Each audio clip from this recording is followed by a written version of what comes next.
कुणाच्या बापाचं, नाही कुणाच्या बापाचं, नहीं किसी से भीख मांगते, नहीं किसी से भीख मांगते, नहीं किसी से भीख मांगते। जीतेंगे जीतेंगे जीतेंगे।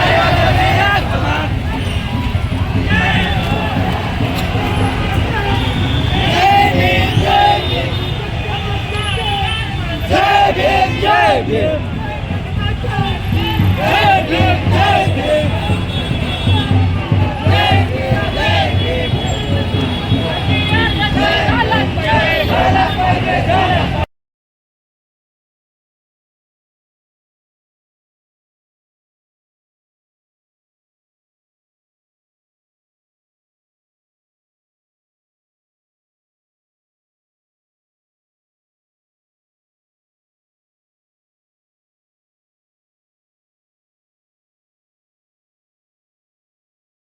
जिंदाबाद जिंदाबाद।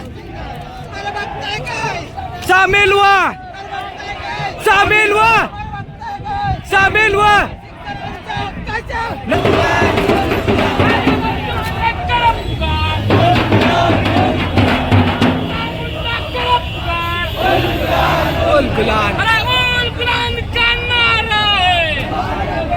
हमारा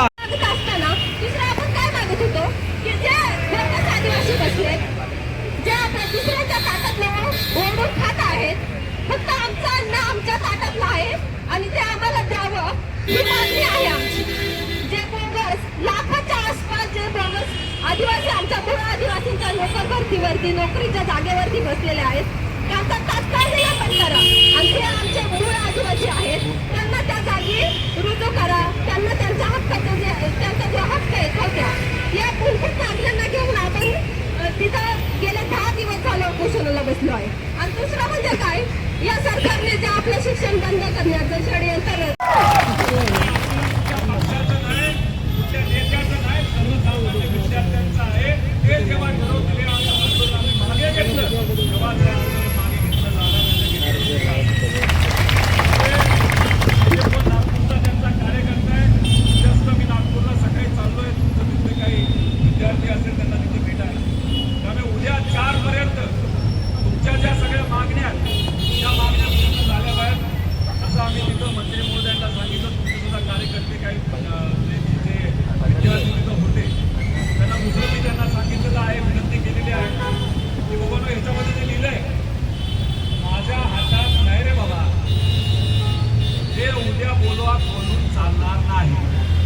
मुख्यमंत्री साहेबांना फोन करा, मुख्यमंत्री साहेबांना भेटा, पण भेटायचं उद्याच्या नंतर नाही, आज भेटा नाही तर उद्या सकाळी भेटा।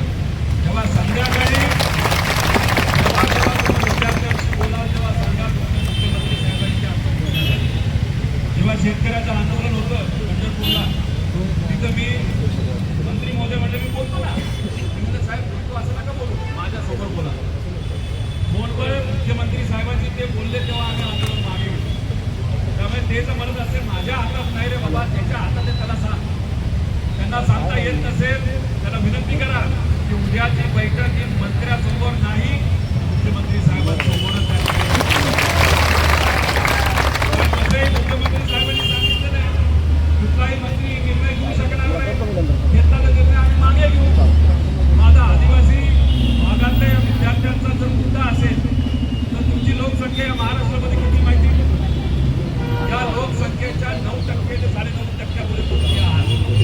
तुमची ताकद लय जबरदस्त आहे, कुठल्याही नेत्यावर तुम्ही अवलंबून राहू नका। तुमच्या तालुक्यातले मतदारसंघातले जे आमदार असतील ना, जे सत्तेत असतील त्यांना जाब विचारा, तुम्ही सत्तेमध्ये तुम्ही विकासासाठी गेला होता, तुम्ही समाजाच्या विकासासाठी गेला होता का तुमच्या घरच्यांच्या पोरांच्या विकासासाठी गेला होता? हा प्रश्न मी तुम्हाला सांगतो, हे आंदोलन मोठं केलेलं आहे, पाठिंबा जबरदस्त आहे, पण एक गोष्ट आहे की आजपर्यंत सत्ताधारी आमदार आपल्या या आंदोलनामध्ये आलाय का? आता रीग लागेल यावंच लागेल तुमच्या या आंदोलनामध्ये त्यांना। असं नाही आलं तर हे मागास पडणार आहे, हे त्यांनी सुद्धा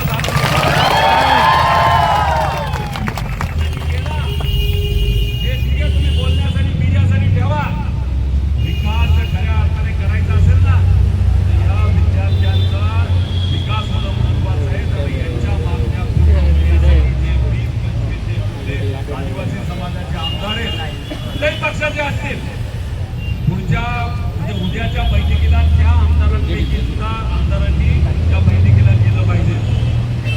आम्ही आवाहन करतो, आमचे जर आमदार असतील आम्ही खासदारांना विनंती करतो, उद्या संध्याकाळच्या बैठकीला आदिवासी समाजाच्या सर्व आमदारांनी तिथं सत्तेतले नाही तर विरोधातले तिथं गेले का पाहिजे. आणि जे सत्ताधारी आहेत त्यांनी या मंत्री महोदयाच्या डोक्यावर बसलं पाहिजे. आपल्या हातात काय रे बाबा, हे जे मंत्री बोलतात त्यांना सांगा कृपा करून तुम्ही शांत बसा, नाहीतर तुमचं पण राजकीय भवितव्य हे अंजली होऊ शकतं. आणि ज्याच्या हातामध्ये आहेत त्याच्यातले ते 25 आमदार आणि आमचे सर्व विद्यार्थी प्रतिनिधी यांना घेऊन तिथं गेलं पाहिजे, चर्चा केली पाहिजे आणि आमच्या प्रमुख ज्या मागण्या आहेत त्या पूर्णपणे मान्य झाल्या पाहिजे. आम्ही विद्यार्थी म्हणून हे म्हणत नाही की लगेच आम्ही बिल्डिंग बांधा. आमचं एवढंच मत आहे की बिल्डिंग बांधायला वेळ असेल तर पुढच्या 10 दिवसामध्ये आम्हाला परवानगी द्या. युनिव्हर्सिटीमध्ये जागा आहे, तिथं आदिवासी विभागाची आपल्याला बिल्डिंग बांधते याच्या आधी आम्ही सुद्धा बोललो होतो, पण तो प्रस्ताव जाऊन 5 वर्ष झाले आणि अजूनपर्यंत त्याचा कुठलाही निर्णय घेतला नाही. तो निर्णय घ्या ना उद्या तुम्ही. बघा बाकी निर्णय तुम्ही बघितले एका झटक्यात घेतं हे सरकार, तर तुमच्या बाबतीचा निर्णय सुद्धा उद्या घेता येईल त्यांना आणि उद्याच्या उद्या तो जी आर निघाला बाहेर आणि तिथं आम्ही आता काम चालू